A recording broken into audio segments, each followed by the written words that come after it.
नमस्ते दोस्तों, मेरा नाम शेषराज है और मैं एक शराबी हूँ। हाय हाय हाय सभी को नमस्कार। भगवान की असीम कृपा है, अल्कोहलिक्स एनोनिमस का साथ है, आप सभी भाइयों की मदद है। यही वजह है दोस्तों, आज भी मैंने शराब नहीं पी। एक बहुत ही बढ़िया दिन मैंने आज बिताया दोस्तों। सबसे पहले नॉर्थ बंगाल ए फेलोशिप का आभारी हूँ, जिन्होंने मुझे अपने अनुभव साझा करने का मौका दिया है।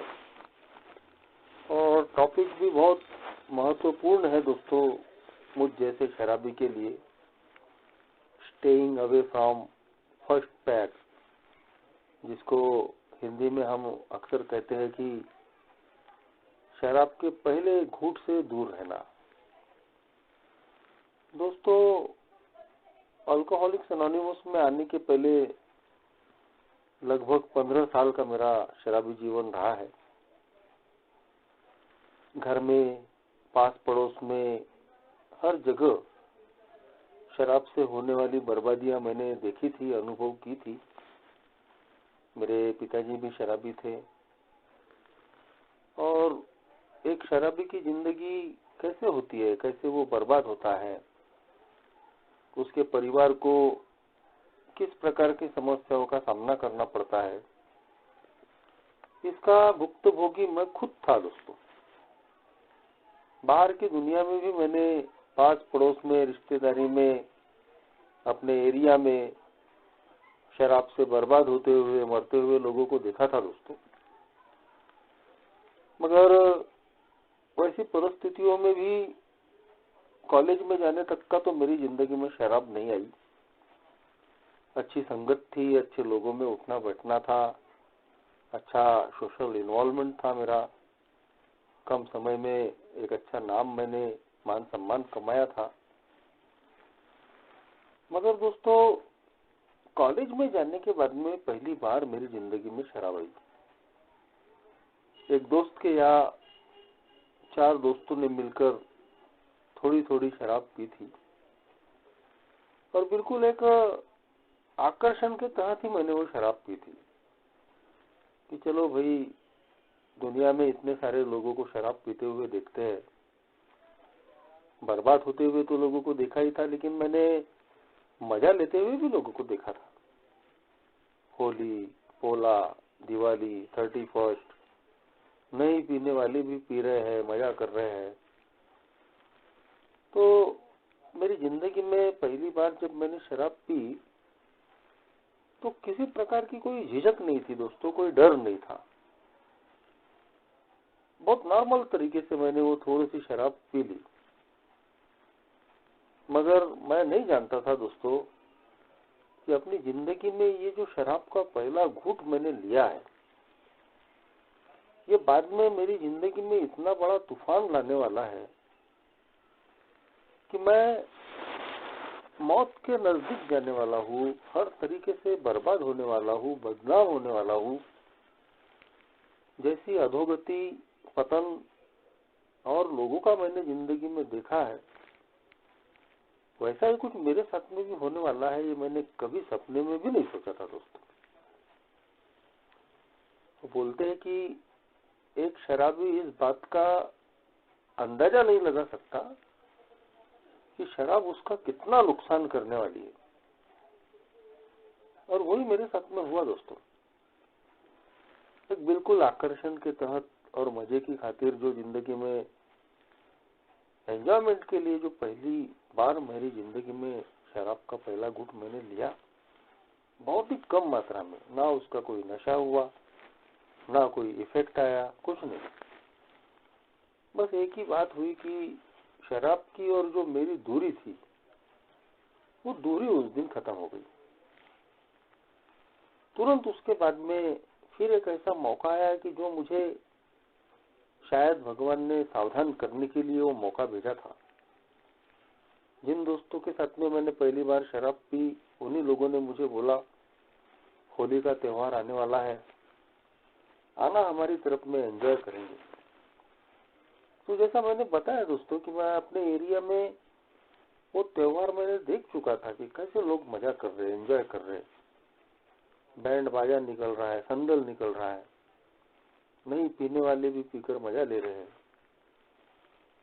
तो सबकॉन्शियस माइंड में यही चीजें कुछ बैठी थी और उसी आकर्षण के तहत मैं मेरी जिंदगी की वो पहली होली जब मैं उन्हीं दोस्तों के साथ में शराब पिया, मगर दोस्तों जब मेरी नशा फटी और मेरी आंखें खुली तो मैंने देखा कि कितने बज रहे ये मुझे नहीं मालूम, किसके घर के बिस्तरे पे खटिया पे मैं पड़ा हूँ ये मुझे नहीं मालूम, कितनी और कितने प्रकार की शराब मैंने पी ये भी मुझे याद नहीं।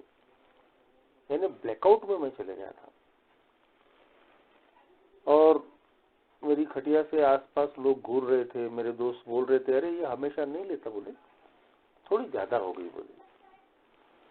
तो दोस्तों एक बहुत ही मुझे अपमानित जैसा लगा, कटे जैसा लगा। लेकिन जब लोग बोलते कि अरे नहीं नहीं ये पीने वाला नहीं है, हमेशा नहीं पीता है, कभी कभार वाला है, थोड़ी सी ज्यादा हो गई, हम शराबियों की भाषा में वो आखिरी का पैक ले लिए उससे ज्यादा हो गई। तो ये चीज दोस्तों कहीं तो भी एक दिलासा देती है, अरे नहीं यार हो गया, अब तो हमेशा नहीं होगा। लेकिन आज मैं सोचता हूँ कि वो मेरे लिए एक अलर्ट पॉइंट भी था, चाहो तो मैं उस वक्त रुक सकता था। लेकिन दोस्तों जो मान जाएगा, समझ जाएगा, वो शराबी कैसा। बाद में फिर वो धीरे धीरे मुझे अपनी तरफ खींचते जाने लगी और ऐसे में ही एक मेरी एरिया में ही एक दोस्त की चाय और पान की दुकान थी, ठेला था, उसको रोज शराब पीने की आदत थी। रात को 8 के बाद में वो एक दुकान का दरवाजे का हिस्सा बंद कर देता था और उसकी शराब वहाँ शुरू होती थी और मैं गाना सुनने का, संगीत का शौकीन था, तो मैं उसकी दुकान में जाकर बैठता था और फिर उसके साथ दोस्तों कैसे रोज शराब शेयर करने की मुझे आदत पड़ गई। मेरा एजुकेशन चालू था, घर के हाल पहले ही खराब थे, तो मैं खुद तो शराब पी नहीं सकता था खरीद कर, तो शुरू में उस दोस्त की वजह से ही मुझे रोज शराब मिलती थी। लेकिन कैसे मैं धीरे धीरे शराब का आदी बनते चले गया मुझे पता भी नहीं चला। समझ में तब आया कि जब वो उस दोस्त की दुकान बंद रहती थी या जिस दिन उसका शराब का जुगाड़ नहीं होता था, तो इधर मुझे कहीं तो भी अलग ही प्रकार की चीजें महसूस होती थी। रात को नींद नहीं आ रही, खाना बराबर नहीं हो रहा है, कुछ तो भी छूटे छूटे जैसा लग रहा है और ये शराब की क्रेविंग हो रही है ये मुझे पता नहीं चल रहा। एक समय ऐसा आया दोस्तों कि उस दोस्त के साथ ही पीने वाला, मैंने अपने एरिया से थोड़ा दूर जाकर एक दारू की दुकान में घुसकर मैंने शराब पीनी चालू कर दी। पहले पहले डर था, घबराहट था, कोई देख तो नहीं लेगा, कोई क्या बोलेगा, क्योंकि अच्छी मेरी इमेज बन चुकी थी। लेकिन उस शराब को पीने के लिए कहीं तो भी अपने मान सम्मान को भी मैंने दोस्तों दांव पे लगा दिया। और ये मेरी क्रेविंग है शराब के मामले में, मेरा शरीर, मेरा मन शराब का आदी बनते जा रहा है, इस बात को उस वक्त मैं समझ ही नहीं पाया। और वहां से वो जो सफर शुरू हुआ, कभी कभार पीने वाला, रोज दारू की गरज महसूस होने लगी, किसी न किसी के साथ में पीने वाला या किसी ने पिला दी तो पीने वाला, मैं अकेले भी शराब पीने लग गया। एक ही पैक पीने वाला, धीरे धीरे मेरी वो शराब का जो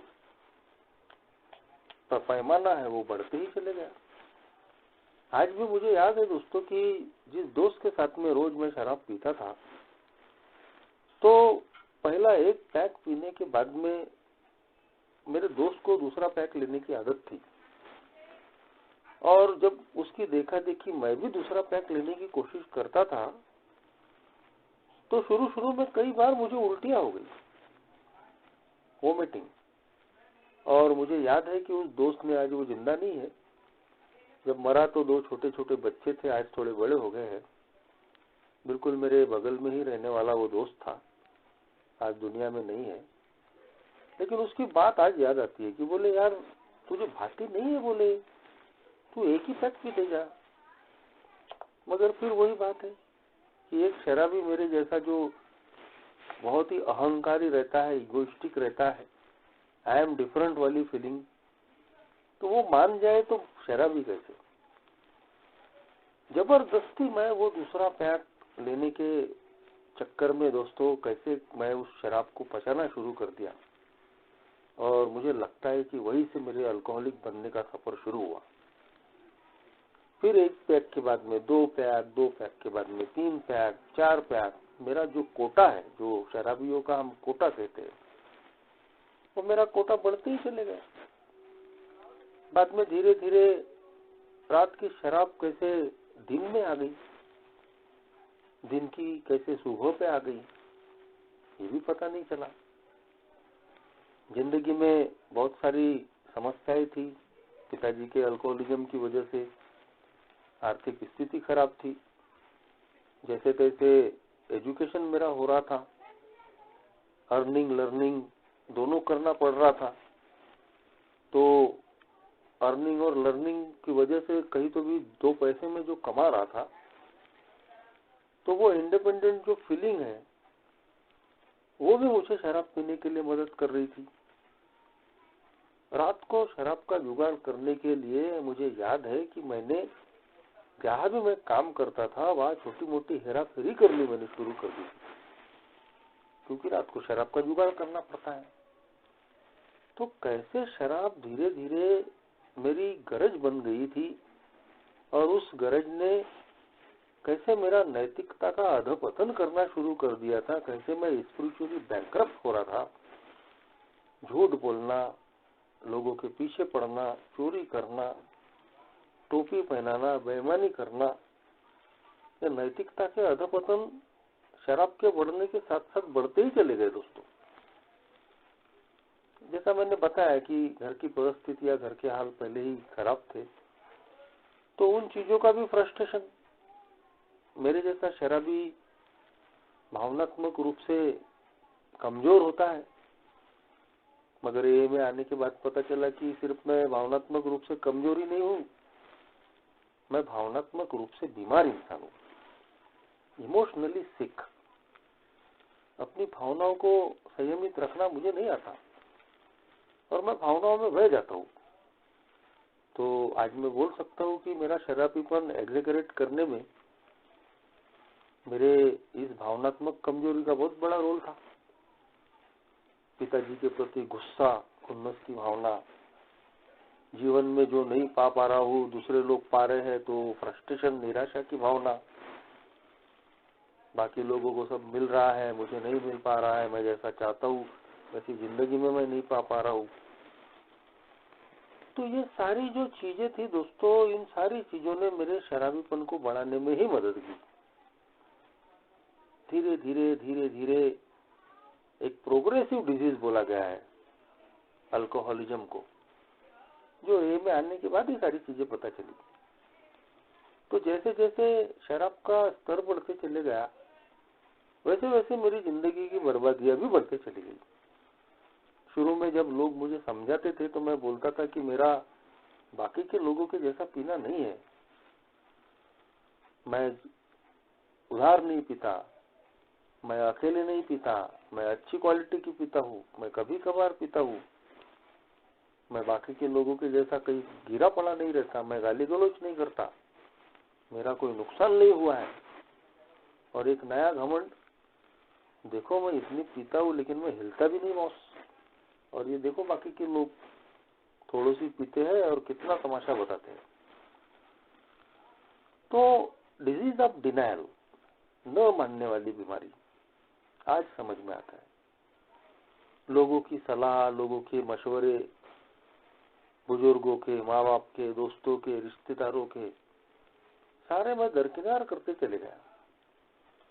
और उसका परिणाम यही हुआ कि जो जो चीजें मैंने लोगों के बारे में बोली थी वो सारी चीजें दोस्तों खुद मैं खुद करने लगा, मेरे साथ में होने लगी। दारू के लिए लोगों के पीछे पड़ना, झूठ बोलना, बेईमानी करना, उधारियां करना, घर में धीरे धीरे पिताजी के साथ में तू मैं बढ़ गई। वो तू मैं गाली गलौज में बदली, क्योंकि एक रिजेंटमेंट, गुस्सा था उनके प्रति। उस गुस्से की लिस्ट में धीरे धीरे और लोग ऐड होते चले गए। पिताजी के बाद में माँ ऐड हुई, दोस्त ऐड हुए, रिश्तेदार ऐड हुए, पड़ोसी, सब।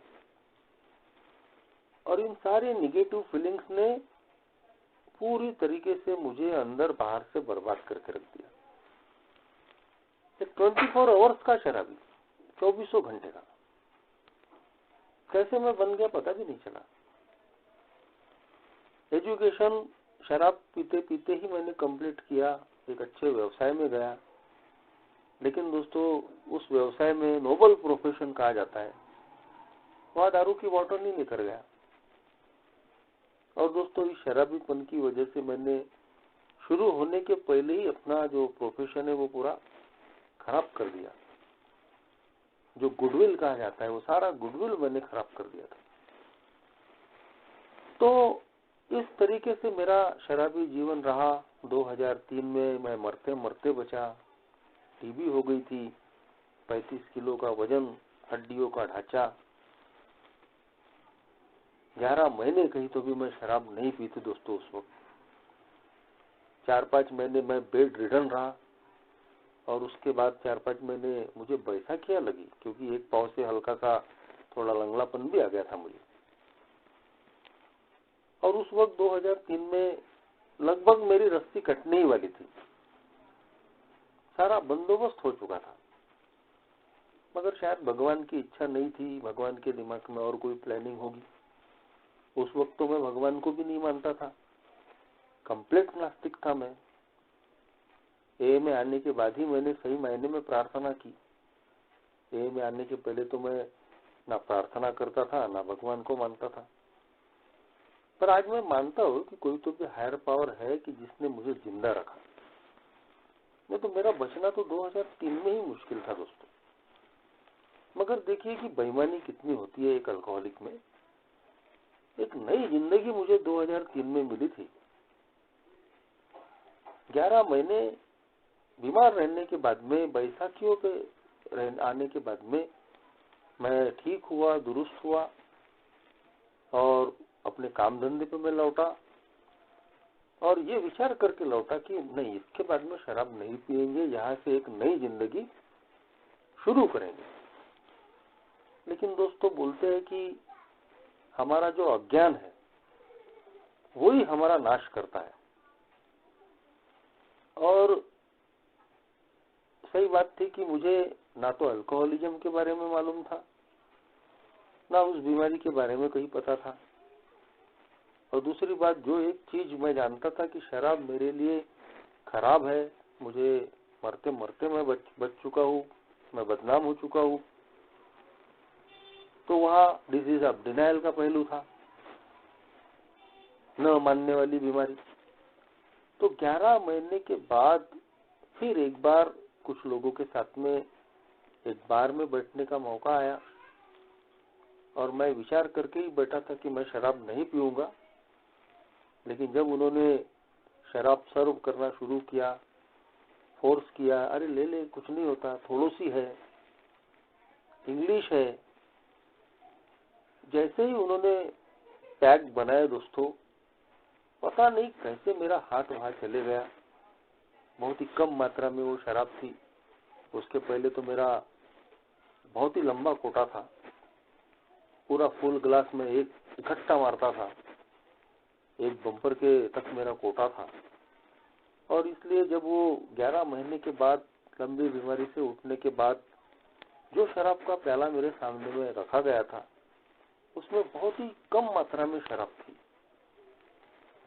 तो नहीं जानता था दोस्तों कि मेरी जिंदगी में ये जो शराब का जो पहला घूंट है, पहला प्याग है, यही मेरे लिए कहीं तो भी घातक है, यही मेरे लिए फैटल है। नहीं मालूम था, जानकारी का अभाव। इतना जानता था कि शराब खराब है, लेकिन ये जानकारी मेरे लिए नहीं मुझे थी ही नहीं। और दूसरी बात कि कनिंग, बैफलिंग और पावरफुल डिजीज जो बोलते हैं, चतुर, चालाक, भ्रम में डालने वाली बीमारी है, ये शक्तिशाली बीमारी है अल्कोहलिज्म। तो नहीं जानता था, बैठ गया पीने वालों के साथ, वो भी बार में। बोलते हैं कि ऐसी जगह से बचिए, ऐसे लोगों की संगत से बचिए कि जहाँ शराब आसानी से आ सकती है। पर ये चीजें तो ए में आने के बाद में पता चली, तब नहीं मालूम था दोस्तों। और मेरी जिंदगी में मरते मरते बचने के बाद, मरण शैया से उठने के बाद 11 महीने के बाद वो शराब का पहला घूंट पी रहा है। ये मेरी जिंदगी का वो अनुभव था जिसने मेरी सोबराइटी के भी द्वार खोले। आज भी उसको मैं याद रखता हूँ कि कैसे मरते मरते बचने के बाद 11 महीने के बाद जब मैंने शराब का वो पहला पैग लिया, पहला घूंट लिया, फिर वापस कुछ ही दिनों में मैं जैसे का वैसा हो गया। और अब तो बर्बादियां बद से बदतर होती चली गई। हर कोई जिंदगी का ऐसा कोई फ्रंट नहीं बचा दोस्तों कि जिसको मैं बोल सकता था कि अब ये ठीक है। 34 साल की उम्र, शादी नहीं हुई थी, शादी होने के कोई चांस नहीं थे, क्योंकि जिंदगी ही दांव पे लग गई थी। मानसिकता पूरी खराब हो चुकी थी। 35-40 किलो का वजन था। चक्कर आकर गिरना, हाथ पांव टेढ़े हो जाना, वो शुरू हो गया था। सुबह उठते बराबर हाथ पांव कांपते थे, दिल धड़कता था। और जैसे ही मैं सुबह उठा, पहली फुर्सत में मुझे शराब लगती थी। एक कांस्टेंट फियर में मैं जी रहा था, क्योंकि विड्रॉल्स की वजह से जब मैं 2-4 बार गिरा चक्कर आकर, तो हमेशा मैं डर में रहता था कि यार अभी हाथ पांव कांप रहे हैं, दिल धड़क रहा है, चक्कर आएगा, गिर जाएंगे। तो जैसे ही नशा उतरी तुरंत मुझे शराब लगती थी, चाहे वो सुबह हो, दोपहर हो, शाम हो, रात हो। एक सामाजिक बहिष्कार मेरी शुरू हो चुकी थी, क्योंकि जब मैंने उस लंबी बीमारी से बचने के बाद फिर दोबारा जिंदगी में शराब आई, तो जितनी भी थोड़ी बहुत मेरे साथ में लोगों की सहानुभूति, प्रेम था, सब खत्म हो गया था। अब लोगों की नजरों में मैंने मेरे लिए नफरत की भावना देखी, क्योंकि उनको लगता था कि ये कोई आदमी है, अभी मरते मरते बचा है, 11 महीने ये बेड पे रहा, बैसाखियां लग गई, इसके घर के हाल खराब है, माँ बाप कितनी तकलीफ में, समस्याओं में इसको बचाए हैं, और ये सुधरने के बाद में फिर और शराब पी रहा है। तो दोस्तों, ये जो चीज थी उसने मुझे बिल्कुल सब लोगों से काट के रख दिया। अकेले गिर गया मैं और मेरी शराब। सबने मेरी उम्मीद छोड़ दी थी। Hopeless condition of body and mind. ना मुझे खुद को अब भी भरोसा रह गया था कि मैं शराब से दूर रह सकता हूँ, और ना दुनिया को रह गया था। तो ऐसी परिस्थितियों में जब मैंने भी पूरी उम्मीद खो दिया था, अल्कोहलिक्स एनोनिमस का मैसेज मिला एक अल्कोहलिक दोस्त की वजह से। साथ में ही हम पिया करते थे, 2 महीने से वो शराब से दूर था, और वो जब मिला तो उसने मुझे अल्कोहलिक्स एनोनिमस का मैसेज दिया। उस दोस्त के साथ में दोस्तों मैं अल्कोहलिक्स एनोनिमस की मीटिंग में आया, और इस मीटिंग में आने के बाद में पहली बार मेरी वास्तविकता पता चली। मेरे सवालों के जवाब मिले कि क्यों मैं इस तरीके से पी रहा था। मेरी अपनी खुद की इच्छा शराब नहीं पीने के बाद भी क्यों मैं शराब की तरफ में जा रहा हूँ।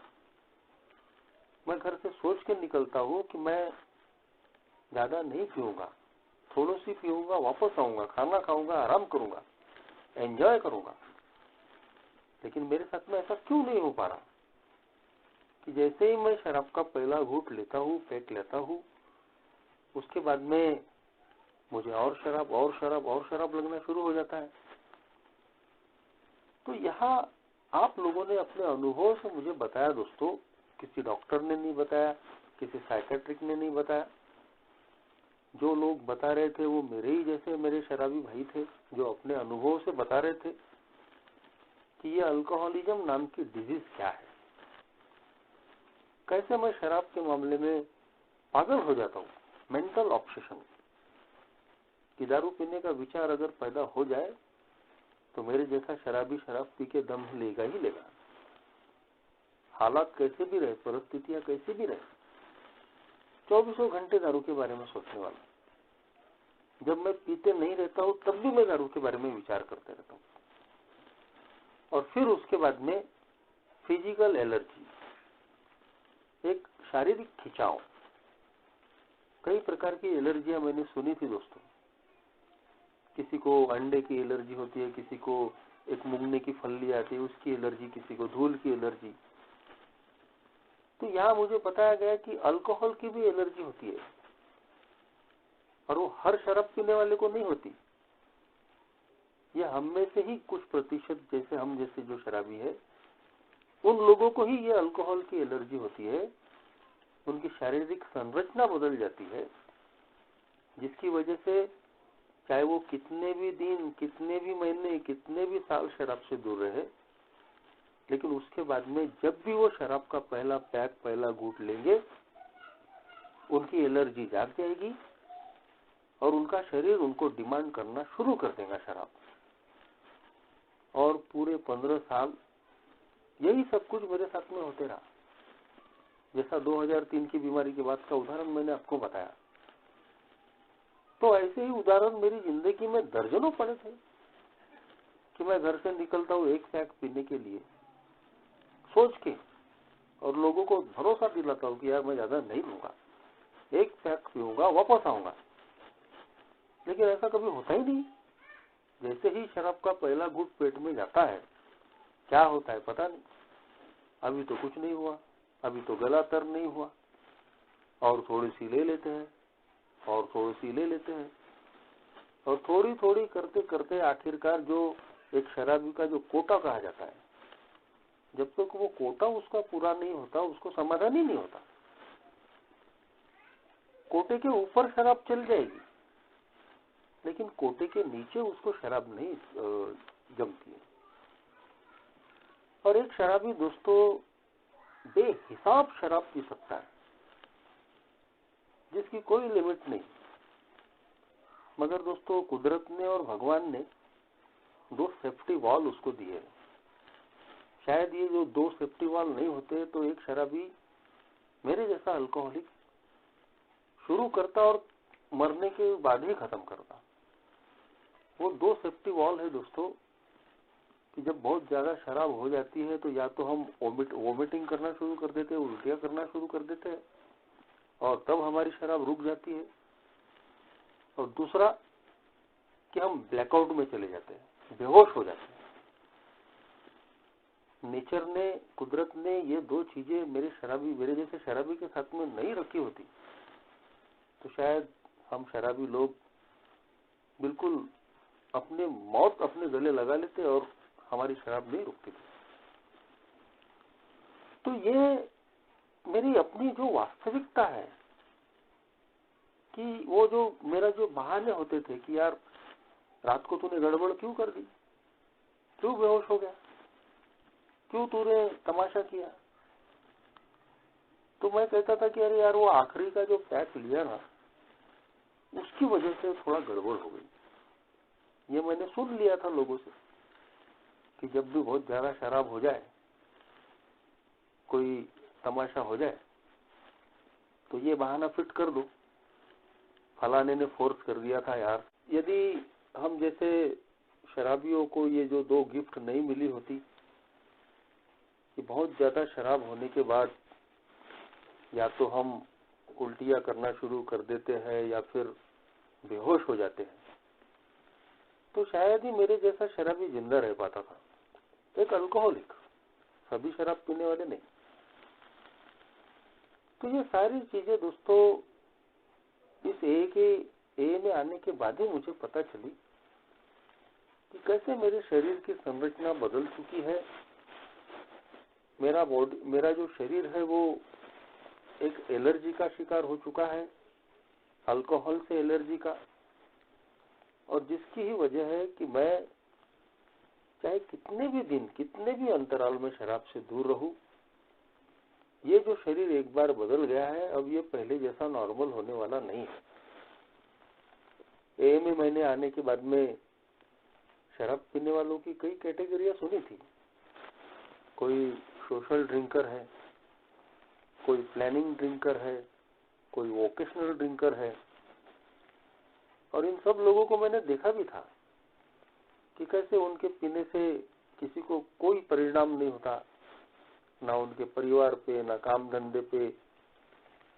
लोग उनको मान्यता देते हैं सोशल ड्रिंकर्स को कि नहीं यार, ये तो पी सकते हैं, इनके पीने से किसी को कोई नुकसान नहीं होता।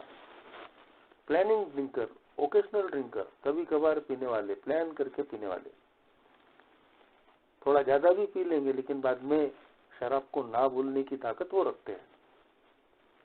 हैबिचुअल ड्रिंकर, शराब का आदत लग चुकी है लेकिन फिर भी वो सीमित मात्रा में पी सकते हैं। एक उनका जितना भी पीने का उनको हैबिट है, उतनी लेने के बाद में वो शराब को ना बोल सकते। लेकिन दोस्तों, जो मेरे जैसा एक अल्कोहलिक होता है, वो कभी भी शराब को ना बोलने की हिम्मत नहीं रखता। जो पूरी तरीके से शराबीपन के चपेट में आ चुका है, एक अल्कोहलिक पर्सनालिटी, कि वो पीना तो शुरू करेगा ये सोच सोच के, बोल बोल के कि नहीं यार ज्यादा नहीं लेंगे, थोड़ी सी ही लेंगे, लेकिन वो कभी भी थोड़ी सी पीकर रह नहीं सकता। कंट्रोल ड्रिंकिंग नहीं कर सकता। चाहे वो कितने भी बहाने कर ले, कितने भी कसमें खा ले, कितने भी वादे कर ले, चाहे कितने भी समय और अंतराल के बाद में पी ले, लेकिन जब भी पिएगा तो वो बेहिसाब ही पिएगा। और इसीलिए दोस्तों, शायद हमारा 12 कदमों में से जो पहला ही कदम है, वो पहला ही कदम हमारे उस ईगो को तोड़ता है, हमारे उस घमंड को तोड़ता है, जो घमंड पालकर हम बैठे थे कि अपन तो कभी भी बंद कर देंगे बॉस, कभी भी छोड़ देंगे, अपने तो बाएं हाथ का खेल है, परिस्थितियां जो खराब है वो भी अपन ठीक कर लेंगे, सब अपने हाथ में। लेकिन मैंने दोस्तों वो सारी चीजें करके देख ली, ना मेरा विल पावर चला, ना और चीजें काम में आई, ना मेडिकल हेल्प काम में आई, ना साइकेट्रिक हेल्प काम में आई।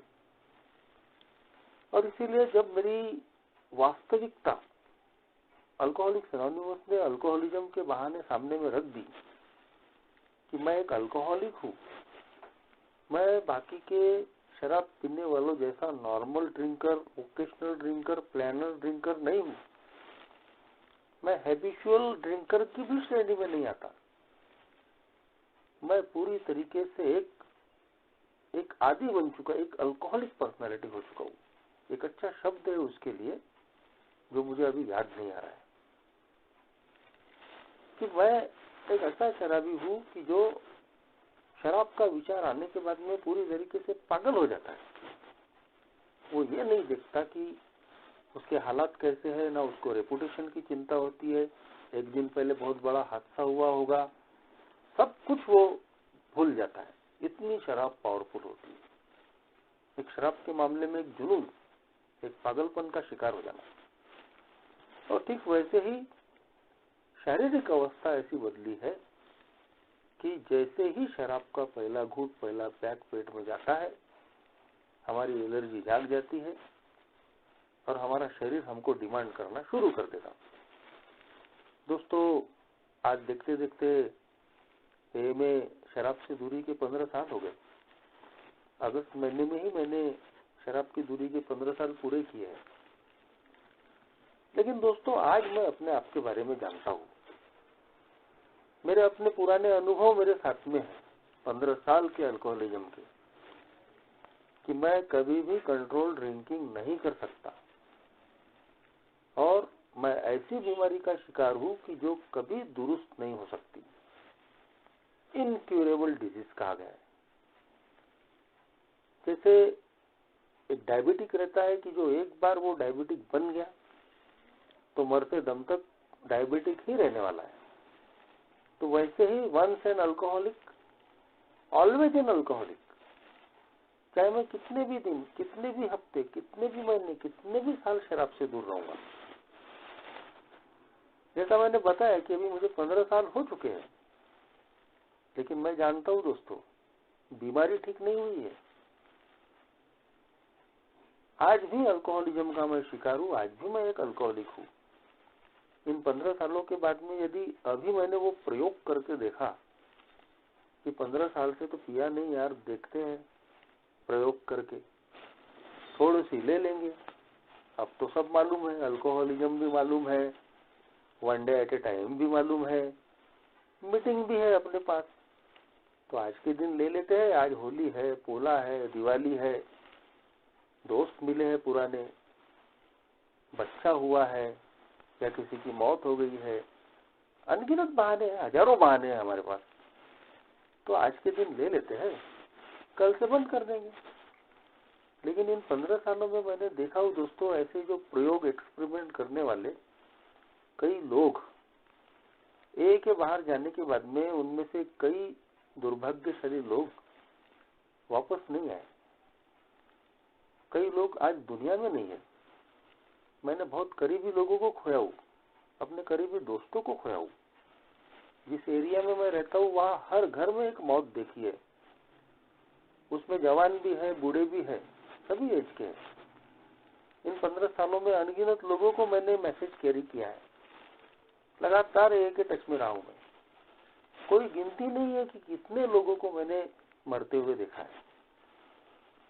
तो ये जो फर्स्ट ड्रिंक फेटल जो कहा जाता है कि शराब का पहला ही घूंट हमारे लिए घातक है। दोस्तों, हमने अगर अपने अनुभवों पे भी ध्यान रखे, कैसे हमारा अल्कोहलिज्म रहा है, क्या हम थोड़े से पी के रह सकते हैं क्या, तो इस बात को हम समझ लेंगे कि नहीं, एक अल्कोहलिक पर्सनालिटी कभी भी कंट्रोल ड्रिंकिंग नहीं कर सकता। इसीलिए जो आज का जो टॉपिक था, staying away from first pack, first drink fatal, पहला ही घूंट घातक है। अल्कोहलिक्स एनोनिमस का ये जो पूरा प्रोग्राम है, ये भी हम जैसे शराबियों को शराब के पहले घूंट से बचाने के लिए ही बनाया गया प्रोग्राम है। One day at A time, हमारे लिए कल कभी नहीं आने वाला, और थोड़ी थोड़ी हम कभी बंद भी नहीं कर सकते।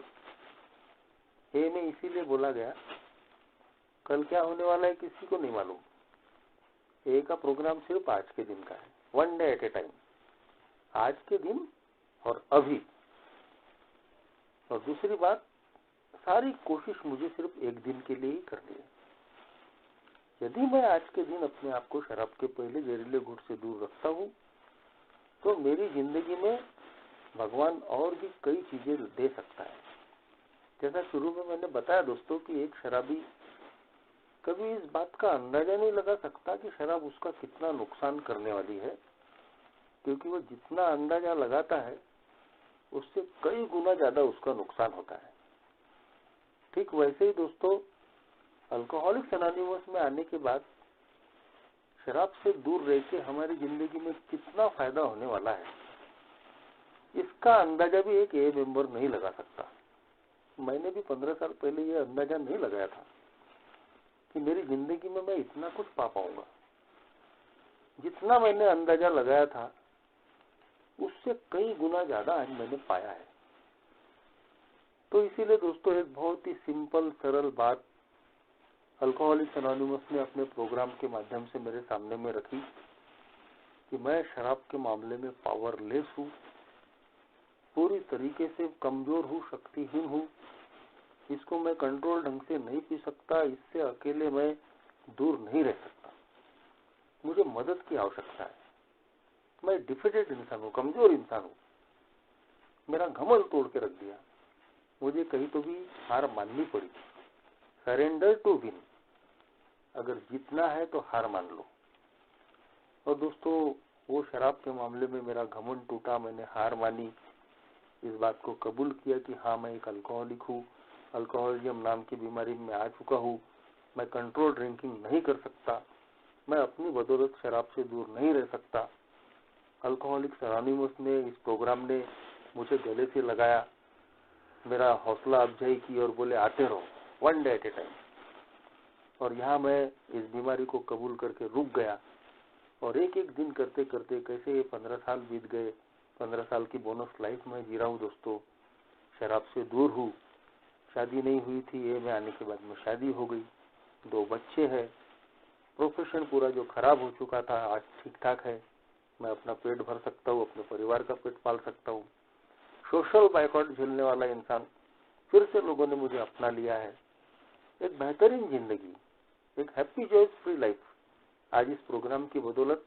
और सिर्फ ये जो स्लोगन है, आज का जो टॉपिक है, staying away from first pack, शराब के पहले घूंट से बचना है। यही करते करते दोस्तों एक बहुत बढ़िया जिंदगी आज मैं जी रहा हूँ। Thank you.